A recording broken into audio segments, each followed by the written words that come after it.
Bonjour, je suis Vincent Varret, avocat spécialisé en propriété intellectuelle et technologie de l'information.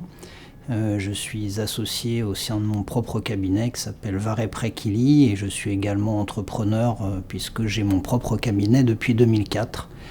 Et enfin, je suis également professeur associé à l'université Panthéon-Assas. Je vais vous parler de la disponibilité du nom que vous choisissez pour votre entreprise, disponibilité au plan juridique bien sûr. Un nom est disponible, autrement dit il est libre, vous pouvez l'utiliser pour désigner votre entreprise ou sa marque ou le nom commercial de votre entreprise s'il n'est pas déjà approprié ou réservé par un tiers, autrement dit s'il ne fait pas déjà l'objet d'un droit exclusif antérieur. Et la vérification de cette disponibilité s'impose que vous souhaitiez utiliser le nom uniquement à titre de dénomination sociale ou bien aussi à titre de marque, de nom commercial et bien évidemment aujourd'hui à titre de nom de domaine pour identifier le site web de votre entreprise. Dès lors, il importe de déterminer les droits exclusifs antérieurs susceptibles de constituer ce qu'on appelle des antériorités qui vont vous être opposables.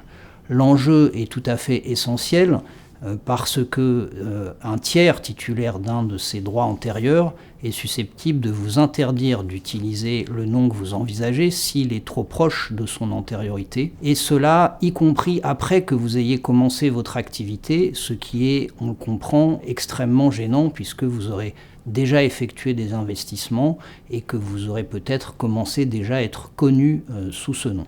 Quelles sont les antériorités qui sont opposables au choix d'un nom ? Il y a d'abord une marque. Une marque, c'est un signe qui est enregistré auprès d'un office, l'Institut national de la propriété intellectuelle pour la France et l'Office européen pour l'harmonisation de la propriété intellectuelle, l'EIPO, pour l'Union européenne.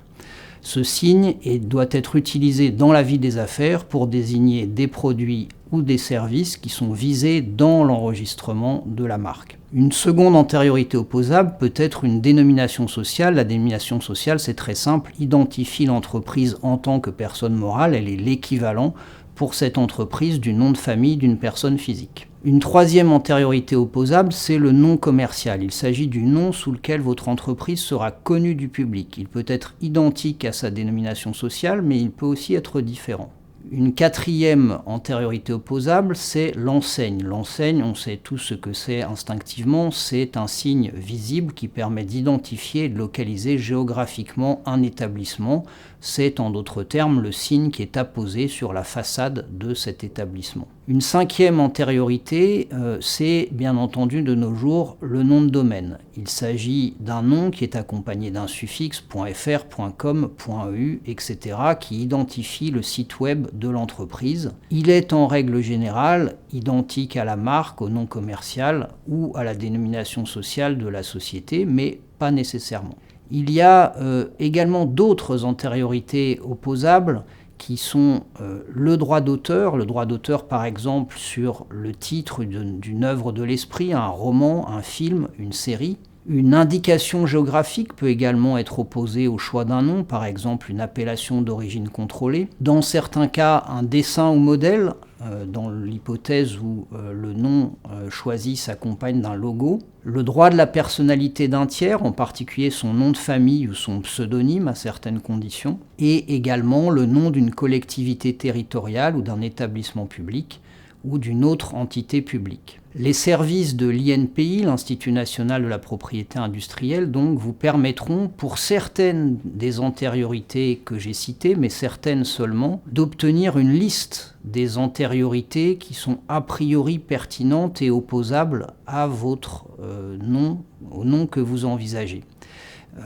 Et pour cela, il faut procéder en commandant auprès de l'INPI une recherche d'antériorité. Mais une fois cette liste obtenue, une expertise juridique est nécessaire pour apprécier le degré de risque que chacune des antériorités présentes dans cette liste représente pour le choix de votre nom. Je précise à ce stade que pour d'autres antériorités, comme le droit d'auteur ou le droit des dessins et modèles, ces antériorités seront opposables en tout état de cause si elles sont identiques ou similaires et il n'y a pas d'analyse juridique aussi fine à effectuer que pour les marques, les dénominations sociales, les noms commerciaux et les noms de domaine.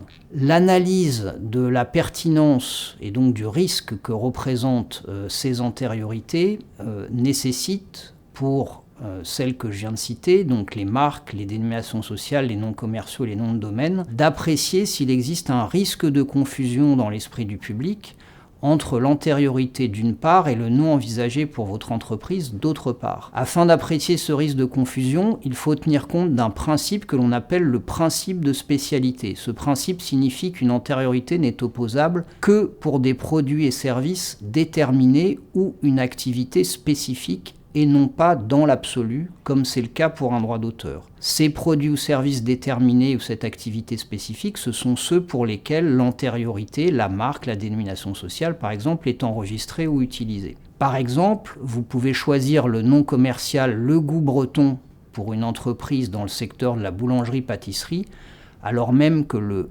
nom Le Goût Breton serait déjà enregistré et utilisé comme dénomination sociale pour une entreprise dans le secteur de la décoration intérieure. Il faut garder à l'esprit, et c'est essentiel, que le raisonnement doit s'opérer en allant au-delà de la simple identité entre les signes en présence d'une part et entre les produits et services ou les domaines d'activité en présence d'autre part. En effet, au plan juridique, il faut tenir compte d'une éventuelle similarité entre eux. Ce principe de similarité vaut d'abord pour le nom lui-même. Il s'agit d'opérer une comparaison sur les plans phonétiques, visuels et conceptuels entre les signes en présence. Exemple, vous ne pouvez pas choisir le nom commercial Édition du Pommier pour une activité d'édition s'il existe déjà une marque antérieure Le Pommier pour désigner des produits et services dans le domaine de l'édition. La ressemblance dans ce cas est à la fois phonétique et visuelle. Autre exemple, vous ne pouvez pas choisir le nom Charbon pour une activité de commerce de vin et de spiritueux s'il existe déjà une marque Cole pour cette même activité. Cole en anglais signifiant charbon,